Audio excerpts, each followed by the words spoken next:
para quem está chegando agora e de repente não conhece as duas, eu vou me apresentar e aí depois você, por favor, minha convidada de honra, Aline, se apresente, tá? Tá bom, Má. Bom, meu nome é Bel Vasques, eu sou consultora de RH, consultora de carreira.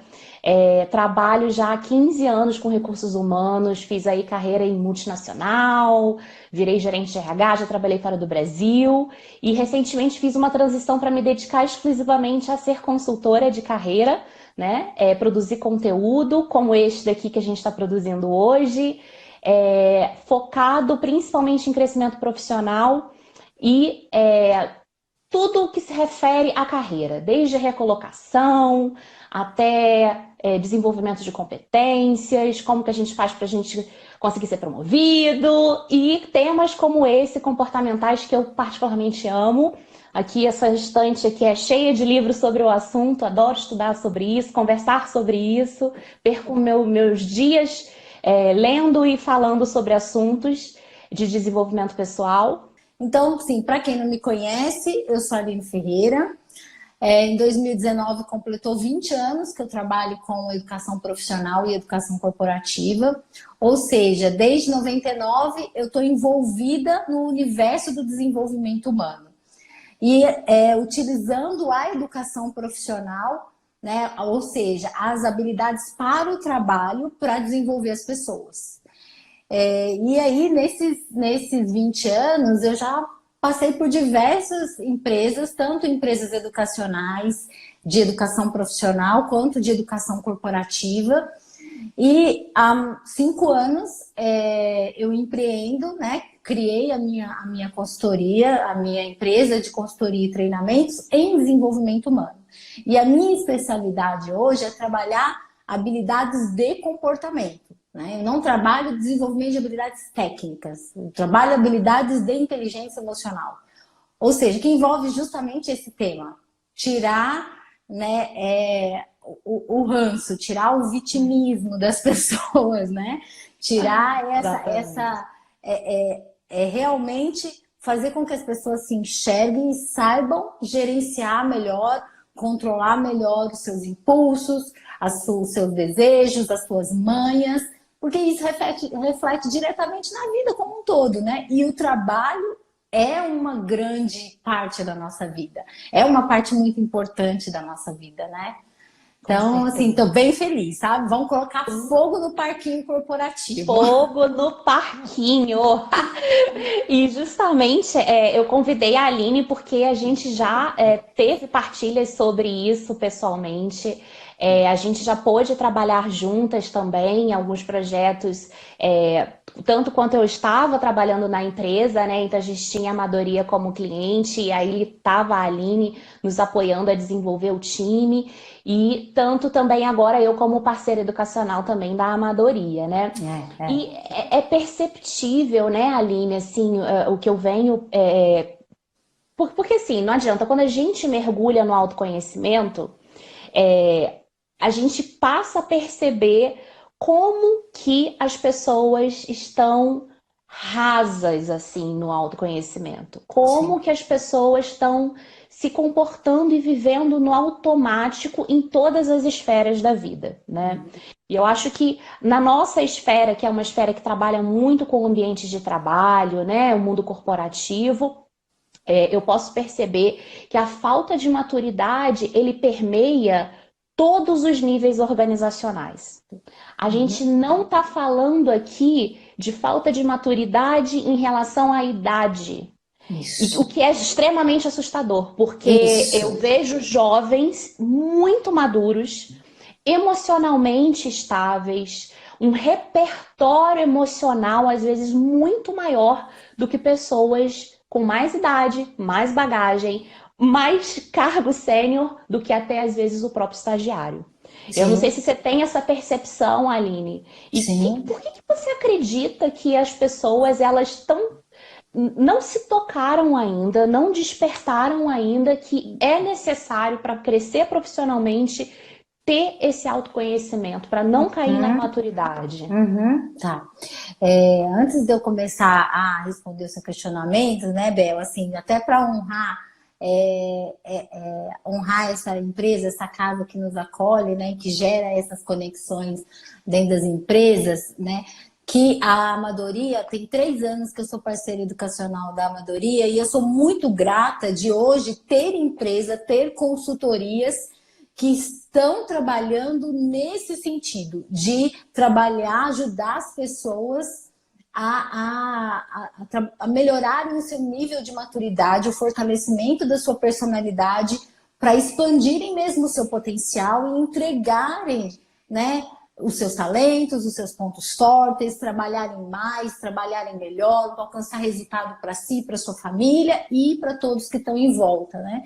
Então, eu acho que você faz parte dessa rede porque você entendeu que essa chavinha está tendo que mudar. E aí, já entrando nessa sua pergunta, né? Por que as pessoas ainda não se ligaram que o autoconhecimento é a chave para a gente fluir melhor em todos os sentidos da vida e enfrentar as adversidades com muito mais autonomia, com muito mais consciência, né, responsabilidade. Eu vejo 2 pontos, sabe, Bel? Primeiro é que a gente vem de algumas décadas de um empobrecimento intelectual. Ou seja, nós não temos boas referências, percebe? É como o nosso imaginário está empobrecido. Está empobrecido em termos de literatura, em termos de produções audiovisuais, de cultura mesmo, sabe? E não estou falando só da cultura ligado às artes, né? A música, eu estou falando da cultura de mundo. Nós estamos muito empobrecidos nesse imaginário, perceba? Sim. E aí, o que eu não consigo imaginar, eu não consigo projetar no meu futuro, né? Eu não consigo expandir em termos de vontades, em termos de sonhos, porque eu fico muito limitado. Percebe? Isso limita o que a gente sempre fala, né? Muito do repertório, de eu me posicionar de uma maneira articulada frente aos problemas da vida, frente ao meu chefe, ao meu colega de trabalho, aos meus pares, meus fornecedores. Eu sempre fico nesse olhar mais acuado, mais medroso, porque eu não tenho articulação, né? Na defensiva, e isso puxa muita gente para a imaturidade. Sim. E o segundo ponto que eu acho que também, desdobrando essa parte das referências, é que a gente não tem referência de líderes.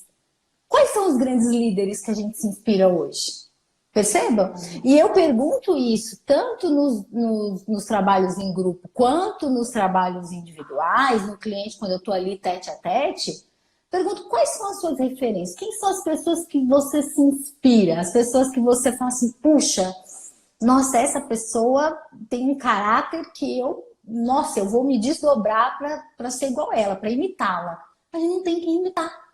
Quem que a gente está imitando ultimamente? Né? Exatamente. Não, isso é muito sério, sabe? É muito sério isso. Às vezes a gente acha que isso é balela, que isso não está influenciando o mundo do trabalho, mas está influenciando sim, porque a gente tem líderes fracos, a gente tem líderes sem repertório, com baixa inteligência emocional, e a garotada que está chegando hoje no mundo do trabalho tem esses líderes aí como referência, né? Com certeza. Então, eu acho que é esse resgate, sabe, Amalda, que a gente tem que... Primeiro, quando você está sendo muito assertiva quando você fala dessa chave do se autoconhecer para amadurecer, mas primeiro, para eu me autoconhecer, eu preciso fazer esse exercício de humildade primeiro, de olhar e ver assim, poxa, qual que é o meu puleiro aqui? Exato. E o exercício de humildade vem, inclusive, em olhar para quem já está lá, aonde você quer chegar, né? E você usou uma palavra que eu acho que é muito importante que a gente até às vezes tem referências e exemplos, mas não nisso, que é no caráter, Isso. né? É do resgate das virtudes. Maravilha. A gente se inspira em pessoas, às vezes, por conquistas materiais, por status, por, não Número de sei, por seguidores. número de seguidores, né? Qual é Visibilidade. visibilidade, qual é o carro que a pessoa está lá estacionando na garagem, mas e quais são as virtudes que essa pessoa transmite no dia a dia dela, do trabalho dela, né? Exato, exato. O E que está uma por das coisas detrás disso, né?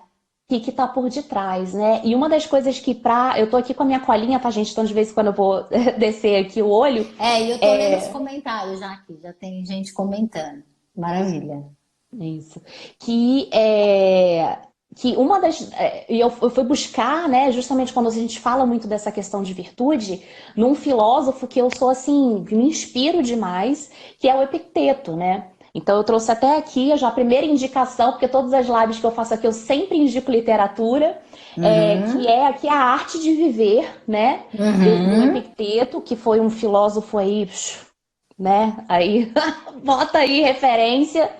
E ele fala que o que é a definição de maturidade, né, no ponto de vista dele, que é justamente enfrentar positivamente os desafios habituais e lidar com o inevitável. Maravilhoso. O que é o inevitável que o Frankl também, o Viktor Frankl também naquele livro que eu sempre recomendo, Em Busca do Sentido, fala, né, do sofrimento inevitável. São as perdas que a vida traz, são as decepções, são as mágoas, ou seja, os problemas que todo adulto tem.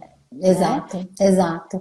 E Bel, eu acho assim, maravilhoso essa citação que você trouxe. Eu trouxe também três, na verdade, indicações de livros, de referências para a gente Anotem, gente, vai anotando aí, hein? Nutrir o nosso imaginário, né? E uma das citações que eu até postei semana passada, esse livro que eu comecei a ler, um livro fininho, né? Que chama A Maturidade. Aqui, já né? tá na minha listinha já de a ler. Foi do bispo Rafael Lano Cifuentes, e ele traz uma visão, e ele fala justamente dessa, completando o Epicteto, ele fala o seguinte, que a maturidade é você estar instalado na sua realidade e sabendo aproveitar das suas experiências do passado para que você possa melhorar para o seu presente e para o seu futuro. Né? Ou seja, isso, a gente realmente olhar e falar, poxa, qual que é a parte que me cabe aqui na minha vida? Sabe, tirar, né, Bel, esse campo de ilusões e de fetiches que a gente vive. E eu sei, assim, que você acompanhou um boom que eu também acompanhei, né, dos influenciadores, do marketing digital, né, do próprio, dessa transformação do empreendedorismo. E foi muito vendido para a gente nesses últimos anos essa vida fluida, esse flow, né? Essa vida plena, propósito. Não, já quase vendendo uma pílula de propósito, né? Já estava quase vendendo propósito na farmácia. Então, e aí... E eu caí, e eu faço a minha culpa, porque eu caí nesse discurso, entendeu? Total. Eu caí nesse discurso por imaturidade, né? Por imaturidade. Entrei nesse discurso, mas isso, de alguma forma, isso sempre me incomodava, acendia a luzinha, né? E não tô falando que é tudo ruim, não. Tem muitas coisas boas. Quando você tá buscando, assim, sabe, uma luzinha no fim do túnel, um fôlegozinho... É legal você olhar, né, pessoas que deram certo, entender, às vezes, essas fórmulas, né, esses hacks que eles querem nos vender e tal. Tem uma coisa ou outra que vai te servir para melhorar sua disciplina, né, para trazer novas referências para, às vezes, você começar um movimento novo. Mas, enfim, quando você também traz e cita o Viktor Frankl, e um dos 3 pontos chaves que ele fala para a gente entender a vida aceita o sofrimento. Vai ter sofrimento, vai ter merda, gente. Vai ter merda. Aceita que dói menos. Exato. E no mundo do trabalho, né, eu não lembro quem que eu li uns tempos atrás, falando assim, trabalho não é para ser gostosinho. Aonde que inventaram que trabalho é para ser gostosinho? Que é para a gente chegar lá e tá tudo à nossa mercê, sabe? Que todo mundo tem que satisfazer as nossas vontades para a gente performar mais, para a gente entregar mais, para ter resultados.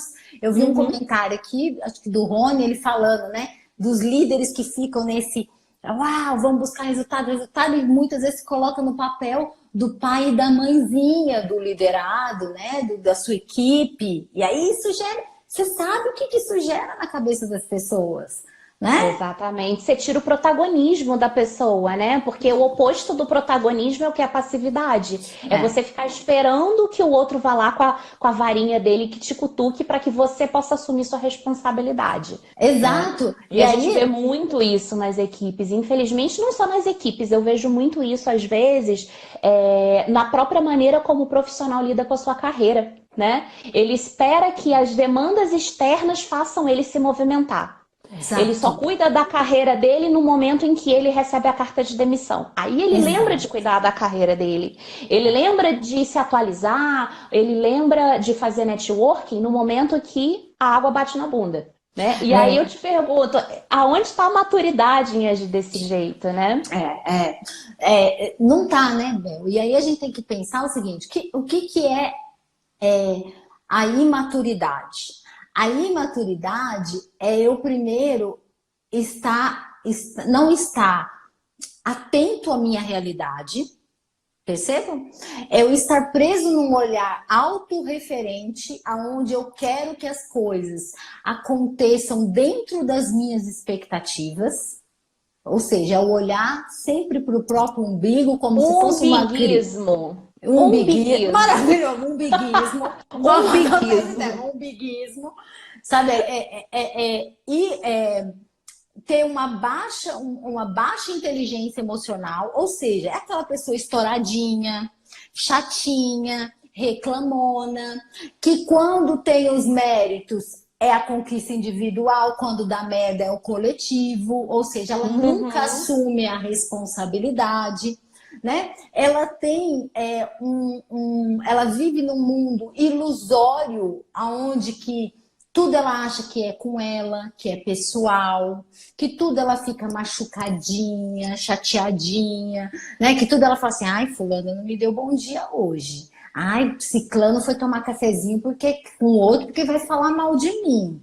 Ai, eu não vou pedir promoção porque o meu chefe vai achar que eu sou isso, aquilo.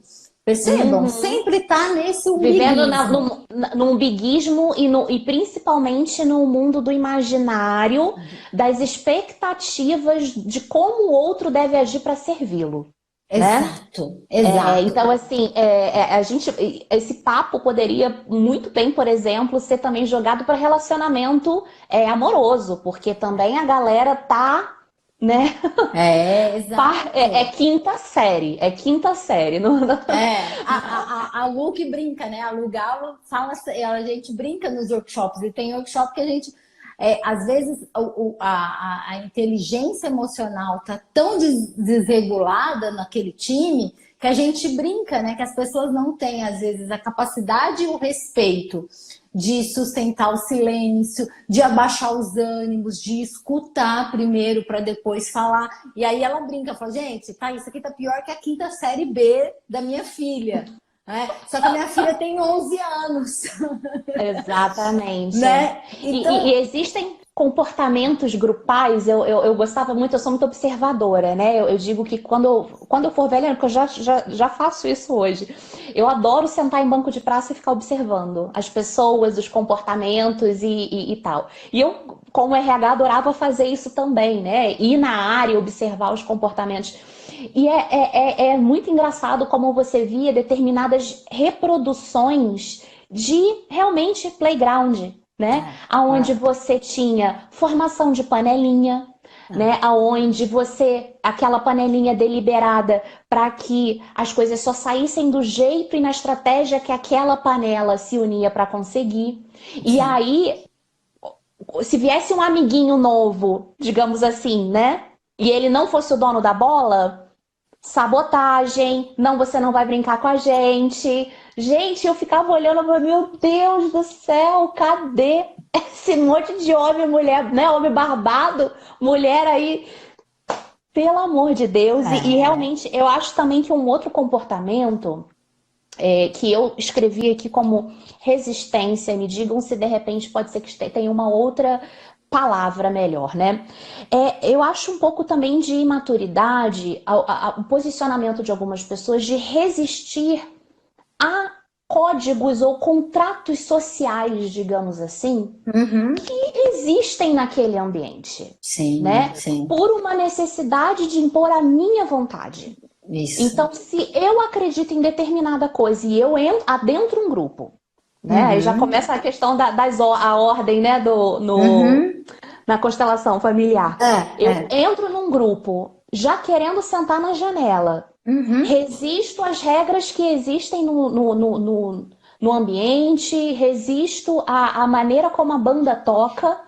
Acho que sei mais do que todo mundo, quero chegar mudando, quero chegar, né, botando o dedo na cara dos outros porque eu sei mais. É também de uma falta de maturidade e eu vejo que isso detona a carreira das pessoas, né? É justamente a falta de serenidade, a falta de paciência para respeitar o tempo do outro. Sim, Né? Para entender o seu posicionamento, o seu lugar onde quando você entra num novo ambiente, né? E é entender que a cultura de uma empresa, ela é feita por pessoas, né? Uma empresa não é uma entidade, né, cabalística, separada da gente. Uma empresa é o quê?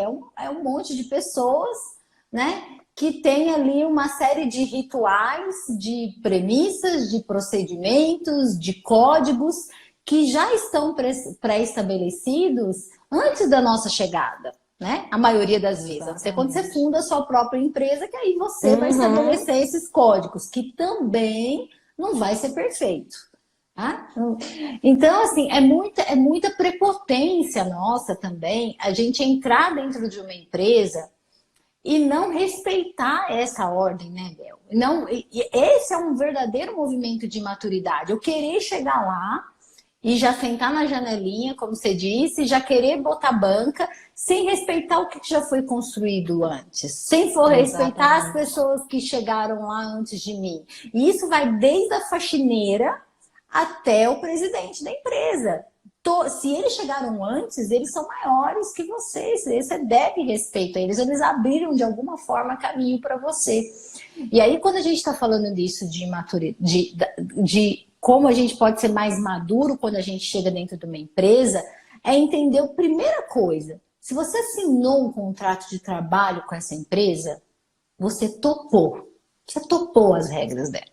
E vai falar, mas eu não conheço, eu estou entrando agora. Ok, por isso que tem um período de experiência. O período de experiência não é só para a empresa, é para você também. Você também está experienciando, né? Então, utilizar esse período, observa os rituais da empresa, observa os pressupostos que estão implícitos, porque uma cultura de uma empresa não é só visão, missão e valores que está lá no site, que está pregado. Não, muitas camadas do iceberg são muito mais profundas. Então você tem que olhar, eu topo, eu não topo. Né? E aí, por isso que essa questão, de novo, né? A gente está falando tanto dessa questão, você abriu falando do autoconhecimento, mas é porque esse movimento de observação, de geração de consciência, ele é o único que vai nos salvar.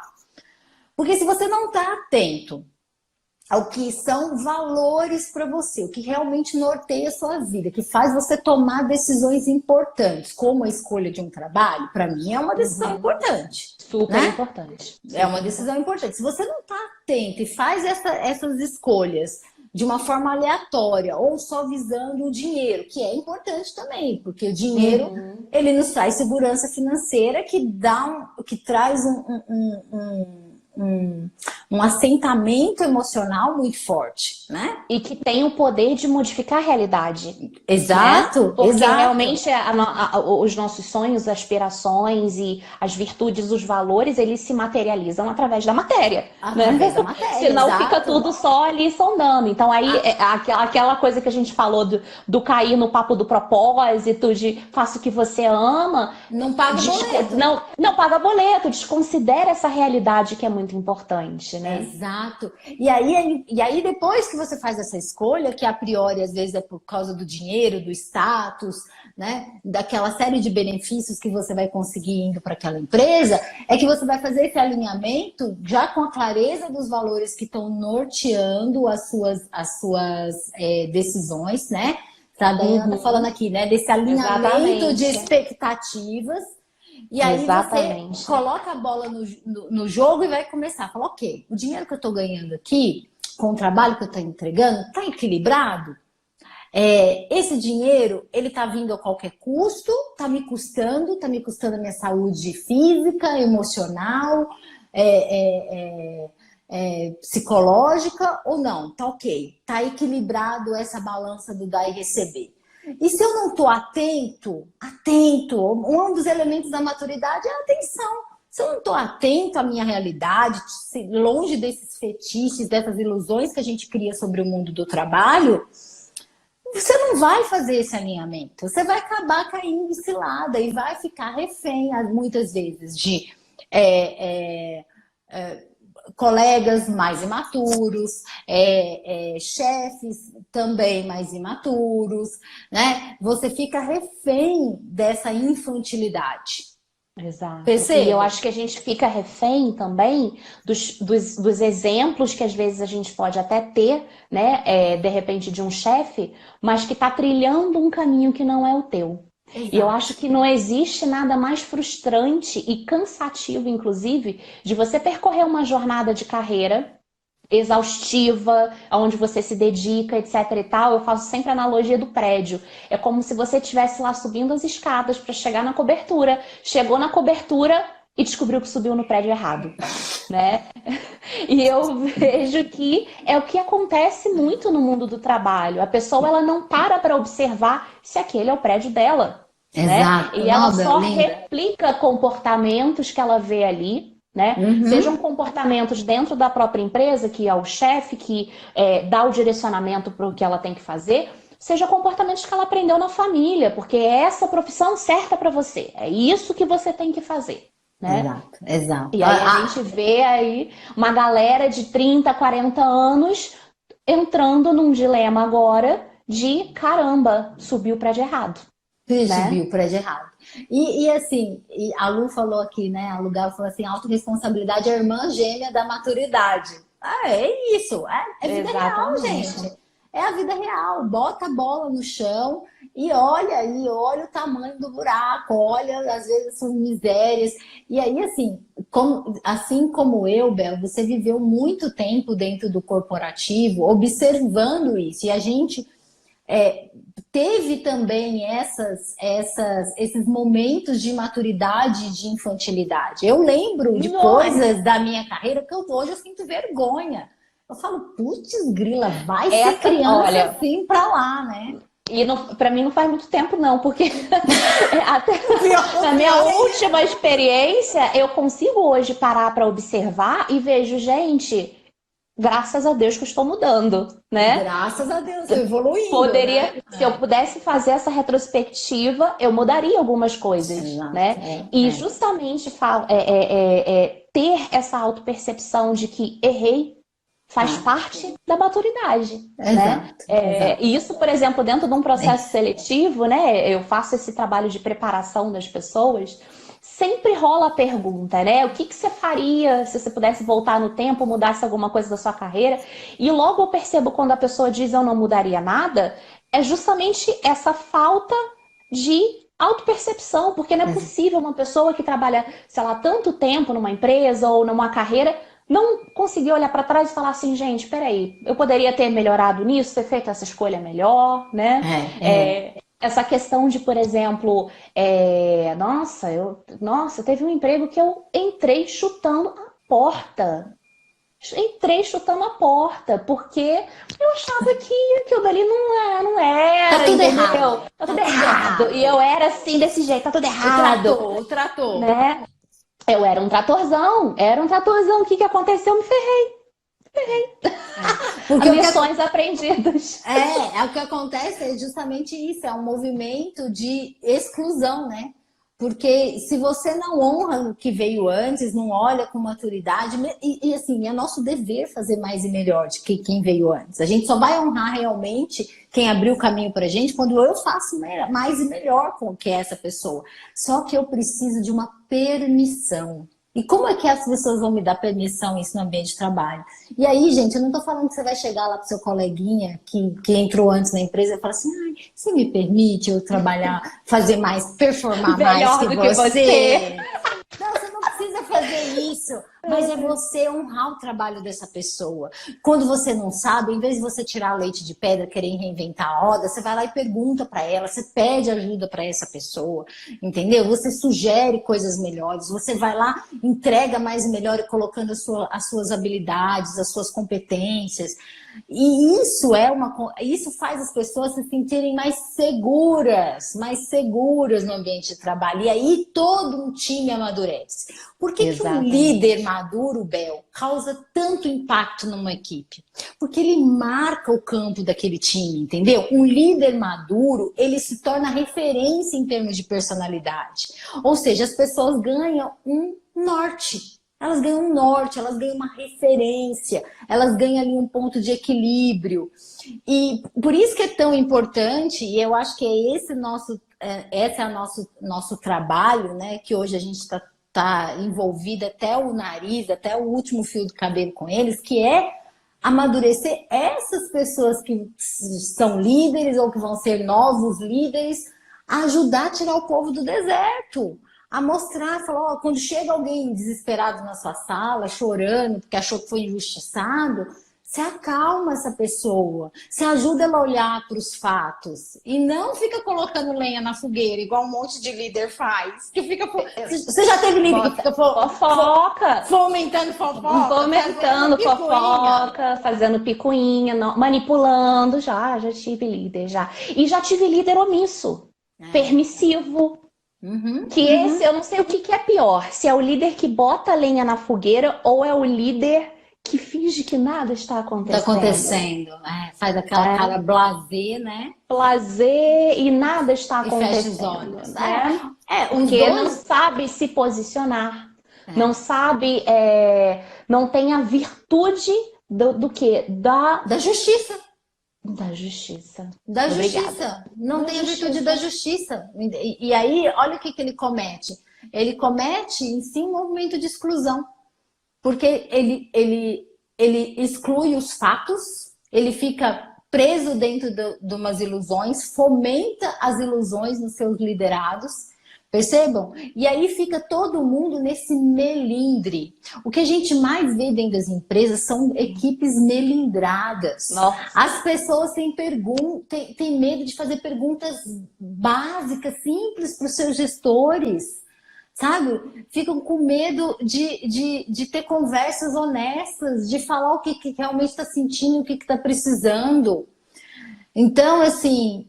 É muito triste ver isso, gente. E é triste a gente trabalhar e aí, de novo, fazendo a meia-culpa. E tudo que a gente está falando aqui é para que nós possamos olhar para o nosso umbigo. Para que nós possamos olhar. E que em momento algum significa que tanto eu quanto a Aline estamos aqui nos posicionando como as maduras, né, Aline? Porque como eu falei aqui... Todos os dias é um exercício de autopercepção, de falar assim, nossa, mas como eu fui infantil nesse posicionamento que eu tive. Seja dentro do ambiente de trabalho, seja no mundo de uma maneira geral. Porque é impossível você se dividir, se compartimentar, digamos assim, né? Sim, apertar um botãozinho turbo, né, em você, vou apertar o nitro aqui da virtude. E aqui no trabalho eu sou uma pessoa muito virtuosa, mas no meu relacionamento pessoal, com os meus amigos, com a minha família, não adianta, gente. Quando você tem essa virtude dentro de você, ela permeia na tua vida, o que não significa que em todos os momentos, de uma maneira perfeita. né? E a gente lembrar, né, Bel, assim, eu aprendi quando eu estava fazendo a minha qualificação em neuropedagogia, eu aprendi uma coisa que foi muito valiosa, sabe? E aprendi com o meu professor de psicanálise, ele falando o seguinte, que a gente atualiza os nossos traços de personalidade através do outro. Ou seja, eu preciso do outro, e às vezes aquele coleguinha de trabalho que é chatinho, que fica reclamando, fazendo picuinha, fofoquinha, é nele que você vai crescer. É nele que você vai ali corrigir as suas misérias, entendeu? Corrigir as suas Exato. inclinações que você joga para Exatamente. debaixo do tapete. É quando a gente está em um ambiente de família e o seu marido ou seu filho faz alguma coisa para você irritar, é nessas horas que você às vezes vê a sua própria irritação e maturidade, que a gente iguala uma criança de 5 anos fazendo birra e querendo exigir que o outro cumpra de qualquer maneira aquilo que a gente quer, né? E não é assim que a vida funciona. É nesse momento que você vai olhar para você e vai falar assim, putz, eu preciso melhorar isso aqui. Nossa, olha aqui, eu tô agindo igual a minha filha de 13 anos. É só quem é o adulto da relação sou eu, sabe? E aí, às vezes, você vai se reparar quando você está indo almoçar com um colega de trabalho que você tá fofocando também. Que você também tá falando mal do coleguinha que não tá lá na mesa para se defender. E que às vezes o que você está falando é baseado no seu julgamento. E aí, de novo, sabe, Bel? É assim, eu acho que tem uns conceitos que têm ficado claro para mim que tem me ajudado muito a desmistificar esse nível de pureza que a gente quer chegar, sabe? Esse nível de iluminação. E que isso é uma cilada, é uma tremenda cilada, porque coloca a gente num lugar de soberba, sabe? Assim, não, eu já passei por essa etapa, então agora eu estou livre, né? Estou imaculada. Não é assim que funciona. Não é. Não, Game de jeito over. nenhum. Não é desse jeito. Mas é de olhar o seguinte, sempre nós vamos julgar. Se é ser humano, se está vivo, com o cognitivo em ordem, você vai julgar. Exatamente. A grande questão de ser maduro, principalmente no ambiente de trabalho, eu julguei, eu não vou emitir esse julgamento, vou travar ali, segurar a minha língua feroz e não vou deixar que esse julgamento me impeça de me conectar com o outro, me impeça de ouvir o outro o que ele está precisando, me impeça de entender qual que é o pressuposto do outro. E aí entende que essa é a verdadeira empatia. E eu vi nos seus stories que você, que teve lá uma pessoa que colocou que um problema da maturidade no trabalho era isso, a falta de empatia. Eu vou além, porque a empatia que tem hoje ela é muito vazia. Essa palavra também está ficando esquisita, né? Tá perdendo o sentido. Uhum. A verdadeira empatia é quando eu entendo o que é o pressuposto do outro, e mesmo que eu julgue, porque às vezes eu não passei a mesma coisa que ele, eu não sou ele, né? Mas eu não vou permitir que esse julgamento atrapalhe eu de entender o que essa pessoa está passando, de eu oferecer ajuda, de eu, às vezes, oferecer só o meu silêncio mesmo. Oferecer e falar, olha, eu não sei, eu A sua nunca passei por aceitação isso, mas eu tô aqui. A sua aceitação incondicional, né? Ou às vezes, algo que a gente tem muito medo de fazer no mundo do trabalho também, são as correções, né? A gente morre de medo de corrigir o coleguinha, de falar para ele que ele está sendo um mau caráter, que ele está sendo ruinzinho em fazer aquilo, sabe? Ou que ele fez algo que está prejudicando o grupo todo. A gente é muito ruim de fazer isso. Agora, aí eu te pergunto, Aline, como fazer isso, corrigir o outro, respeitando o campo, digamos assim, da onde, de repente, às vezes o outro não te pediu essa correção. Então, aí a gente entra num ponto bem delicado, né? Porque quando o outro não pede, significa que ele não quer, né? Muitas vezes ele não quer. Só que aí tem um ponto chave que se chama verdade. Verdade, né? Ela é soberana, ela que vai prevalecer. E no mundo do trabalho, isso às vezes fica até fácil, às vezes até mais fácil do que no campo social, familiar, da gente fazer essa correção, tá? porque eu tenho um fato para me apegar. Então, olha para o fato. Então, se você percebeu, tá? E vou dar um exemplo bem bobo, bem esdrúxulo, assim, mas se você percebeu que o seu colega de trabalho está colocando um dado que está errado numa apresentação, num relatório, você tem um fato para você corrigir.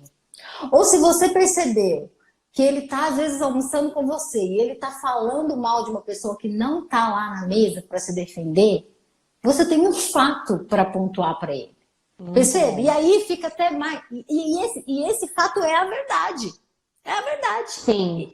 E aí a gente entra, por exemplo, no antídoto, né, de comunicação, que é a comunicação não violenta, que justamente mostra que quando você está se comunicando de uma maneira empática, né, ou não violenta, é justamente você se atentar a fatos, né, e a como você se sente quando isso acontece, e não o julgamento, que é aquele julgamento que a gente, né, pensa, poxa, o coleguinha, ele é inescrupuloso, ele é desatento, ele é desleixado, ele é incompetente. Isso são julgamentos que tá tudo bem a gente ter, tá? Okay. Tá tudo bem a gente ter.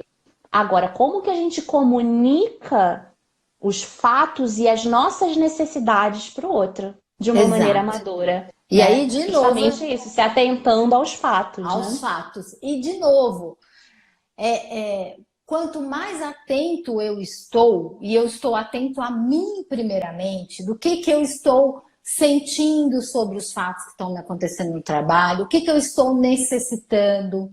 E aí eu melhoro em termos de o que a gente chama hoje muito, né, de repertório. Eu ganho mais palavras para me comunicar com mais clareza. Para eu falar com a pessoa assim, eu preciso que você corrija esse dado nesse relatório, porque isso é muito importante para a gente fazer a apresentação para a diretoria. Percebam? Fica mais fácil da pessoa visualizar isso.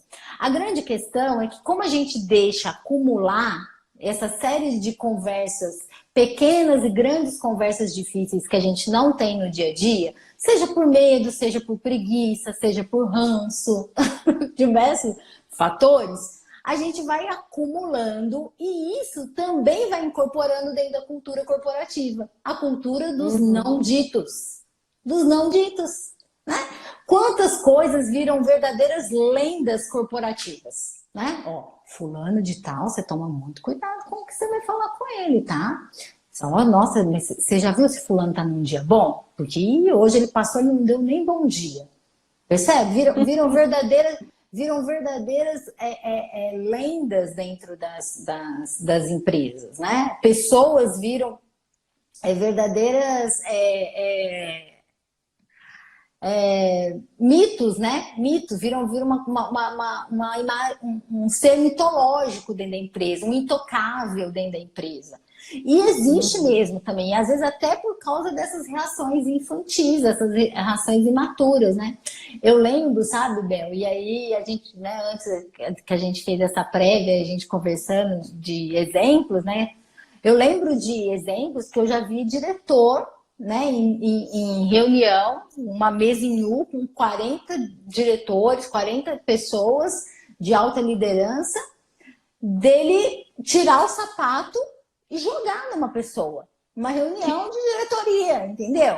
Isso para mim é o ápice da imaturidade. Meu Deus do céu, meu Deus. E isso foi uma das coisas que colocaram. Foi uma das coisas que colocaram na caixinha de resposta, grosseria, inclusive que hoje pode ser considerado determinados comportamentos imaturos como assédio moral. Crime. Exato, é crime. Crime, se comprovado, é crime.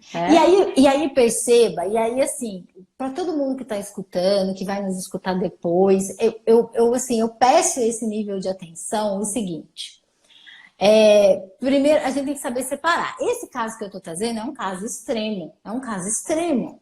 Né? Aí tá nítido um descontrole emocional. É uma pessoa que estava num momento de descompensação. Estava descompensada emocionalmente. Inteligência emocional zero. Nenhuma criança de 5 anos muitas vezes não agiria daquela forma. Exato. Percebam? Então tem esses casos extremos. Só que nós temos que tomar muito cuidado também, porque Hoje, as pessoas estão hipersensíveis. Você não pode falar nada. Você não pode dar um feedback corretivo. Porque, ai, nossa, fulano não gosta de mim. Fulano não vai com a minha cara. Essa pessoa está me perseguindo. Mas, ok, você tem fatos claros que comprovam que ela está te perseguindo? Ou é só uma fragilidade sua que você não está conseguindo lidar com as suas próprias incompetências? Você que está preguiçoso e não está fazendo as coisas do jeito que precisam ser feitas. E eu lembro honrando com o teu contrato, né? Com o teu compromisso aí, né? É isso, Bel. E aí, assim, se a gente for olhar lá para trás, né, Bel? Assim, se a gente for imaginar os nossos pais, os nossos avós, bisavós, você acha que eles ficavam sabe, nessa manha toda que a gente tem, que a gente escuta hoje no mundo do trabalho, sabe? Que as pessoas ficam cheias de rancinho. Ai, nossa, eu não gosto do time que eu trabalho. Ai, o meu chefe é um chato. Você acha que os nossos bisavós, avós, eles tinham isso? Eles não pensavam nisso, não. Ia lá, trabalhava, o negócio era colocar a comida no prato dos filhos e acabou. Entendeu? Então, é também restaurar essa antifragilidade nossa, sabe? A gente reforçar, porque vai além da resiliência. Vai além da resiliência. É você aguentar as pauladas e ficar mais forte com as pauladas. Ficar mais, sabe? Entender que vão existir as pauladas. Tirar completamente essa ilusão de que existe trabalho perfeito. Não existe. Não existe. Como dizia o padre Quevedo. Como dizia o padre Quevedo, não existe. Não existe. Não existe. E que o trabalho tá lá para te proporcionar felicidade extrema, né? Nossa, gente. Prazer inenarrável. Aí vem aquelas frases assim, como é que é? Quem faz o que ama, encontre o que você ama e não trabalhe um dia. Eu fico pensando na minha empresa, né? A minha empresa chama Amo o que Faço, né? E veja, não fala faço o que amo, né? É amo o que faço, é amar o que eu faço, independente de qual for a atividade. Que tem que pagar boleto, que tem que limpar a sala, que tem que fazer o cafezinho, que tem que trocar o rolo do papel higiênico que acaba. Vida real é isso. Né? Vida real é isso. E é sempre se lembrar como que eu sei que eu estou amadurecendo no mundo do trabalho? É eu lembrar o que eu aceitei. Quando eu entrei naquele trabalho, quando eu entrei para aquele grupo, qual foram os combinados que eu aceitei? Eu acho também, Aline, que assim, é sempre resgatar que você tá no poder de escolha. E isso é uma coisa que eu venho reforçando, porque muitas das vezes as pessoas reproduzem esse discurso do eu tenho que, né? Não, eu tô nesse trabalho porque eu tenho que pagar as contas de casa. Eu tenho que cumprir com... Você tem escolhas, você escolheu estar naquele trabalho. Ah, mas Bel, nem todo mundo pode escolher. Sim, nem todo mundo pode escolher, mas ainda assim eu acredito que aquelas pessoas que são da camada, de repente, às vezes menos beneficiados e privilegiados, ainda assim eles têm um poder de escolha. Porque se não tivesse esse poder de escolha, todas as pessoas que não privilegiadas entrariam para o crime, por exemplo. E não é o que a gente vê que acontece, né? Então, assim... eu acho que é reforçar essa questão de que o máximo da liberdade do ser humano, que é o que o Frankl falava, é o poder de escolha. Né? E você não se fixar nesse discurso, que era um discurso, inclusive, que os nazistas reforçavam eu não tinha escolha, aquele era o meu cargo, eu tinha que fazer aquilo. Quem disse que tinha? Você optou por fazer aquilo e não morrer. Ok, é uma opção. Não desertar, né? É uma opção. Então você optou por aquilo. Agora, se blindar por trás desse discurso de que eu tenho que, é o que mais desempodera, é o que mais te enfraquece e te fragiliza. Né? Exato. E te coloca num poder e te coloca num lugar em que você não tem autonomia sobre a sua própria vida. E que num primeiro momento isso é tentador, porque o outro vai determinar. O meu chefe vai falar se eu mereço ou não a promoção. O RH vai falar em quais pontos eu tenho que me desenvolver. Isso num primeiro momento parece até gostosinho, é confortável. Confortável. Mas só que é uma verdadeira cilada, porque a maioria das pessoas que estão sofrendo no mundo do trabalho, estão sofrendo essa crise vocacional, que é um outro ponto, acho que dá para fazer até uma outra live, sabe, Bel? Só para a gente falar sobre essa questão da vocação, porque é outra coisa também totalmente deturpada. Né, que as pessoas acham que vocação é só no trabalho. Você pode realizar sua vocação no trabalho ou não. Ou não, tá? Não tem essa. Que bom quando a pessoa consegue juntar, né? Exato. Que bom ganhar dinheiro com a sua vocação, mas muitas das vezes não é possível, né? Não e tá é tudo possível. bem. E tá tudo bem. Exato. E é isso. É esse nível de atenção que a maturidade também vai nos exigir. Porque se eu não tenho maturidade na vida, nas minhas decisões, como que eu vou também fazer? Como que eu vou saber se eu estou seguindo um movimento vocacionado ou não? Percebe? Se eu estou deixando outras pessoas decidirem por mim. Então, o primeiro momento que parece ser confortável de ter alguém a quem eu vou responsabilizar, na verdade, isso traz uma confusão depois, traz um sentimento de menor valia. A partir do momento que, principalmente, que você vai vendo as outras pessoas progredindo, que você vai vendo as pessoas se posicionando, que você vai percebendo as pessoas avançando e você ficando com esse pires na mão, que é onde a gente percebe essas crises, né? Onde essas crises existenciais, onde a gente percebe esse entristecimento no mundo do trabalho. Porque as pessoas não estão ali olhando para a sua realidade, não estão olhando realmente o que precisam se melhorar, estão reclamando de algo que elas às vezes já recebem e não têm consciência disso, estão reclamando de um futuro, né, de algo que elas querem, que elas nem têm clareza do que querem mesmo, e só estão reclamando porque isso já virou um hábito. Finalizar, né? Eu queria trazer uma frase aqui de uma outra recomendação de livro, 12 Regras para a Vida, do Jordan Peterson. Maravilhoso. Um dos capítulos maravilhoso, leiam. Um dos capítulos que ele fala é justamente uma frase que eu acho que resume muito a postura de maturidade, né? No ambiente de trabalho e na vida como um todo. Que é: deixe sua casa em perfeita ordem antes de criticar o mundo. Né? Maravilhoso. Olhe para você, deixa a sua casa em ordem antes de querer mudar o coleguinha, antes de querer mudar o chefe, antes de querer mudar a cultura organizacional, né? E, como aqui a Lu falou, autorresponsabilidade nas suas escolhas, na maneira como você encara o seu dia, da clareza do que você pode controlar e o que está fora do teu controle, do que a gente simplesmente entrega. Né? Exato. O que mais que você falaria aí, Aline? Como lidar, então, no dia a dia e evoluir, digamos assim, amadurecer? Tá, e para finalizar, então vou passar as dicas de leitura, né, para quem quiser aprofundar e ter novos insights aí, né, trazer novos, melhorar esse imaginário, né, trazer novos...